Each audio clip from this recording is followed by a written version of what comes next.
Builder हटाओ, builder हटाओ। Builder को मनमानी ट्राइडेंट गैलेक्सी रे थमिमार ना नहीं बिल्डर को मनमुखी कार्य घर देवा बेले जो सबु व्यवस्था सुविधा सुजोग दिज्व बोली प्रतिश्रुति दि जाइथिला ताहा पूरण होई नाही। सेठारे रहुथिबा पाखापाखि 1200 लोकंकु मौलिक सुविधा मिली पारु नाही। फल ट्राइडेंट गैलेक्सी रहुथिबा बासिंदा महल असंतोष बढ़िबारे लागिछि। आनुषंगिक सुविधा जोगाई देबाकू रेसिडेंट वेलफेयर एसोसिएशन दाबी करिछि।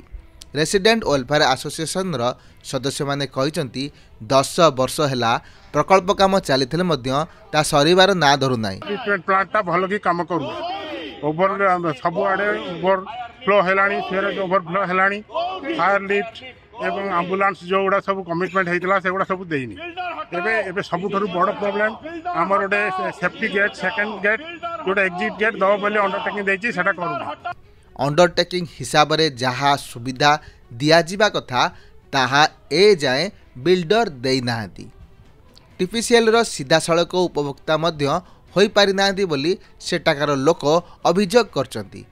बिल्डर विद्युत जोगाण करी मनमुखी 5 टंका 50 पैसा यूनिट पिछा आदाय करुथिबा अभियोग होईची। घर किणिबा बेले 2 वर्षर एडवांस देबा पर मध्य बिल्डर घर मालिकଙ୍କ ठारू मेंटेनेंस आदाय करूछंती।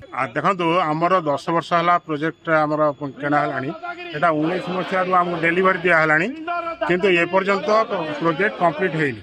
विभिन्न दिगरु देखले ए पर्यंत हमर समस्त एग्रीमेंट एवं अंडरटेकिंग अनुसार ब्रोचर अनुसार जहाँ जहाँ दवा कथा बिल्डर ए पर्यंत देनी। सेठागारे रहुथिया बासिंदा मानकु ए पर्यंत सर्वसाधारण अंचल हस्तांतर करा जाय नाही। बिल्डर 15 वर्ष हला गोटे पर गोटे प्रकल्प करि चलथिले मध्य सोसाइटी को हस्तांतर करा जाय नथिबा अभियोग होईची। घर मालिक माने सोसाइटी रजिस्टर करी हस्तांतर करिया पई बिल्डर को बारंबार आवेदन करिबा सते बिल्डर को नाली देखिया पई मिलुथिबा अभियोग करिसंती। ए सबो दाबी पूर्ण नले आगामी दिन में आंदोलन को जोरदार करा जिवो बोली रेसिडेंट वेलफेयर एसोसिएशन पक्षरु चेतावनी दिया जायछि। ए संपर्क में ट्राइडेंट गैलेक्सी कर्तृपक्ष को जोगाजोग करियाकू चेष्टा करिथिले मध्य ताहा संभव होय नाही।